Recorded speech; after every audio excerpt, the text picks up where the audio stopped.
okay. Ẹ ṣé gan brother mi. Má bínú, ṣé ẹ lè dárúkọ yín kí gbogbo ayé gbọ́ orúkọ yín? Orúkọ tèmi ni Olówó Fẹlá Ọlárẹ̀wájú tí gbogbo àwọn ènìyàn mọ̀ sí Olówó Fẹlá. A dúpẹ́ lọ́wọ́ Ọlọ́run torí pé ọjọ́ èyí ó ṣojú wa.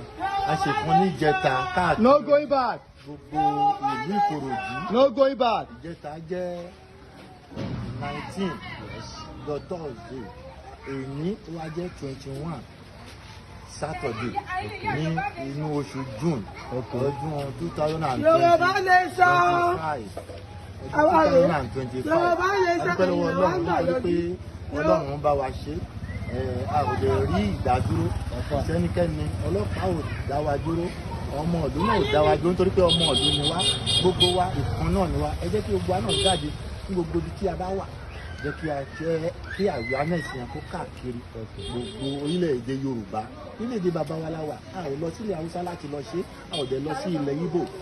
A fẹ́ kí gbogbo àwa tó kù náà ká jáde kí gbogbo ayé rí wa wí pé nǹkan kan wà tó ń jẹ́ Yorùbá nation pé kò tíì kú. Yorùbá nation no going back. A dúpẹ́ lọ́wọ́ bàbá wa, olórí wa, alànà wa, bàbá wa Professor Banji Akintoye, olórí ogun wa. Bàbá àkọ́kọ́ nìyẹn. Àtún a dúpẹ́ lọ́wọ́ bàbá wa olóyè Chief Sunday Igboho Òòṣà. Yorùbá nation. No going back. Gbogbo ohun tí a sọ fún wa òun là ń tẹ̀lé o. Àwọn ò yẹsẹ̀ sí ọ̀nà kan àbí ọ̀nà kejì. A dúpẹ́ lọ́wọ́ Ọlọ́run torí pé Olúwa ń fún wa ṣe. Gbogbo àwọn tó dẹ̀ wà ládùúgbò náà wọ́n ń dúró tì wá.